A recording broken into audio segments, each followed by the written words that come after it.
TV Al-Waha. Hot Inspiration. Assalamualaikum warahmatullahi wabarakatuh. Sedulur TV Al-Waha dimanapun Anda berada, dari kawasan Sejuk Buniwah Kerajaan Kecamatan Bojong, Kabupaten Tegal, Jawa Tengah, inilah channel TV Al-Waha Hot Inspiration. Kembali bersama saya Bahril Ulum dalam segmen acara Sorotan Bahril, menyorot dengan hati, membahas dengan teliti.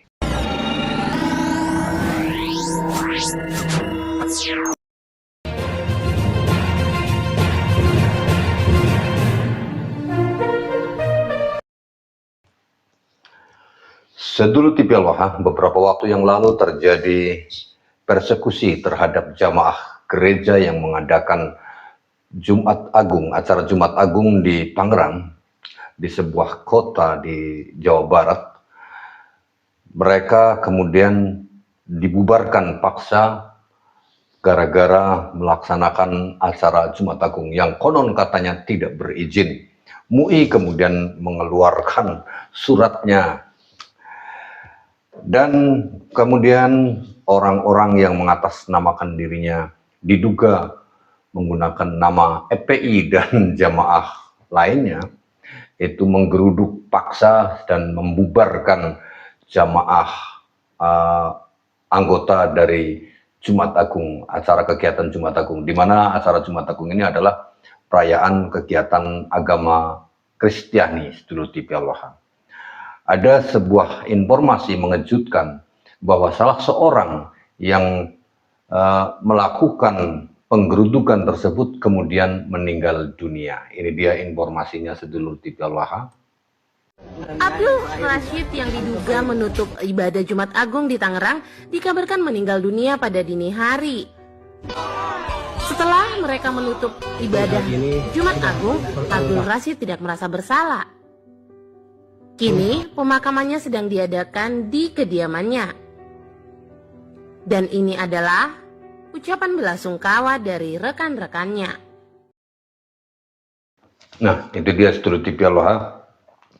Benar atau tidak informasinya seperti itu yang saya dapatkan, bahwa salah seorang yang menggeruduk acara Jumat Agung sedulur kita sesama bangsa Indonesia yang kebetulan beragama Nasrani sedang melakukan ibadah mereka, tapi kemudian digeruduk. Ini kebiasaan mereka yang merasa menjadi orang beriman, bertakwa tinggi, sehingga mereka bisa melakukan tindakan seenak wudelnya sendiri, sedulur TV Al-Waha.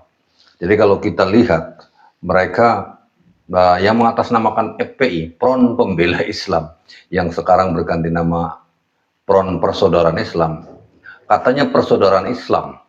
Jadi mereka hanya ingin saudara-saudara se-Islam, saudara satu agama, dan ingin menjadikan negara ini negara satu agama.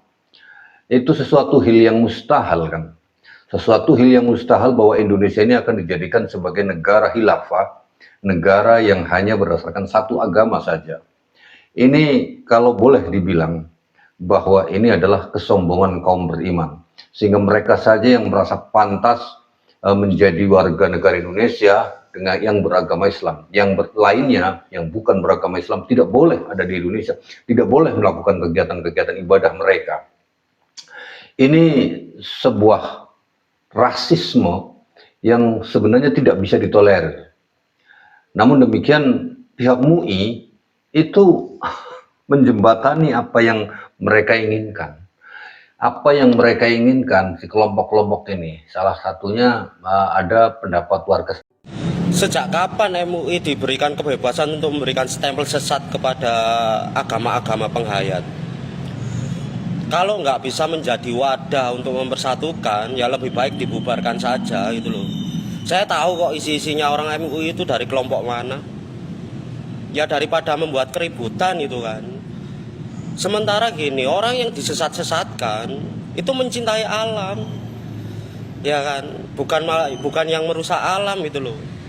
Kalian silakan aja keras ke koruptor ya kan, daripada memberikan stempel sesat kepada yang menjaga alam dan meyakini alam itu memberikan kehidupan kepada kita itu. Maaf, Mas. tempat ini kita segel. Loh, kok disegel, Mas? Ya nggak ada izinnya. Loh, ini kan udah jadi bangunan, Mas. Nggak ada izin. Loh, Nggak ada izin. Udah. Kalau saya boleh meledek MUI, saya menyembah lautan, apakah kalian akan menguras lautan? Saya mau menyembah gunung, apakah kalian akan merobohkan gunung? Beneran, saya menyembah lautan, menyembah gunung, apakah kalian akan menguras lautan? Apakah kalian akan merobohkan gunung? Gitu loh. Jadi kita melihat realitas saja di umat kita itu kan. Orang-orang penghayat ini nggak pernah kok mengolok-olok Islam, itu nggak pernah. Justru orang-orang Islam yang mengolok-olok agama lain itu banyak. Sesama Islam aja mengolok-olok itu masih banyak. MUI ini loh kemana? Nah, itu dia Sedulur TV Aloha beberapa tanggapan warga yang boleh dikatakan mendiskreditkan MUI. Tapi dari dulu, dari sejak zaman Orde Baru, itu saya pernah membaca satu tulisan, kalau tidak salah penulisnya adalah Ki Haji Abdurrahman Wahid. Beliau mengatakan bahwa MUI itu adalah seorang pemerintah untuk mengeluarkan fatwa-fatwa terhadap masyarakat demi kepentingan pemerintah, sehingga pernah Gus Dur mensarankan agar MUI itu dibubarkan. Apa sih manfaatnya MUI? Ya, apa sih manfaatnya MUI sekarang ini? Apalagi MUI hari ini itu dikuasai oleh mereka dalam tanda petik ya, yang mendukung klan Ba'alwi, para Habib-Habib. Sehingga kalau para Habib-Habib demo itu pasti ada MUI-nya di situ kan. Nah, di sini kemudian kita melihat bahwa FPI juga bergandeng tangan dengan MUI, sehingga ketika mereka bergerak, yang menjadi bempernya pertama kali adalah MUI terlebih dahulu. Ketika MUI membuat fatwa bahwa ini sesat, ini nggak boleh, ini terlarang, ini sesat, akhirnya mereka yang mengatasnamakan sebagai FPI, Front Persaudaraan Islam atau Front Pembela Islam, mereka bebas melakukan gerakan-gerakan sarkas ya, gerakan-gerakan yang justru itu mencoreng nama baik Islam. Islam dipertontonkan dengan cara-cara yang radikal, keras semacam itu, sehingga orang lain melihat Islamis teroris. Ini bagaimana ini pemerintah Sedulur TV Aloha? Seharusnya MUI itu menjadi rahmatan lil alamin, tapi lebih banyaknya MUI itu membuat sesuatu persepsi tentang sesat, dan sesat. Sedikit-sedikit dibilang sesat, sedikit-sedikit dibilang sesat. Loh, kenapa ketika Ba'alwi menyebarkan paham-paham khurafat dengan cerita-cerita yang halu, MUI diam 1000 bahasa?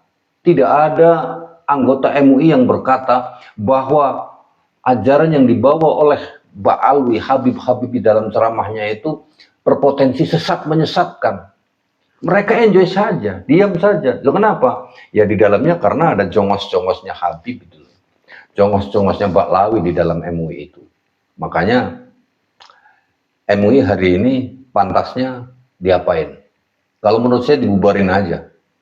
Tentang label halal terhadap produk-produk, kan sudah ada Kemenak, ada Kementerian Agama.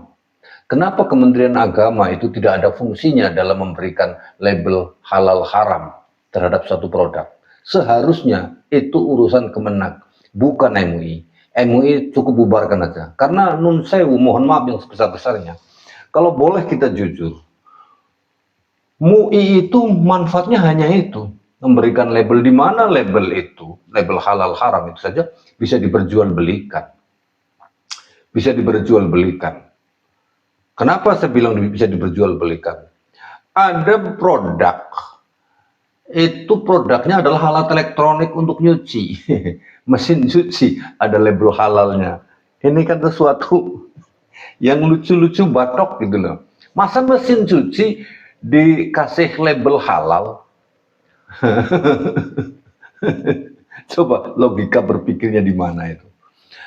Sebuah mesin cuci, setrika, semuanya produk-produk dikasih harus dipasang label halal dari MUI. Lah MUI itu kan sifatnya sama dengan NU. Badan yang di luar pemerintah. Kalau pemerintah memberikan label halal haram, iya lewatnya lembaga resmi pemerintah. Sementara MUI itu tidak termasuk dalam lembaga resmi pemerintah, lembaga resmi, ya, sama kaitannya ormas itu, sama seperti NU Muhammadiyah. Kalau boleh saya menyarankan tentang bagaimana membuat fatwa itu sesat atau tidak sesat terhadap sebuah aliran, itu urusannya ranahnya adalah ranah Kementerian Agama seharusnya. Kementerian Agama, sehingga tidak seperti ini dimanfaatkan oleh oknum-oknum yang mengatasnamakan sebagai pembela persaudaraan Islam untuk melakukan tindak anarkismenya. Bagaimana menurut Anda? Tulis di kolom komentar ini. Saya Bahril Ulum. Assalamualaikum warahmatullahi wabarakatuh.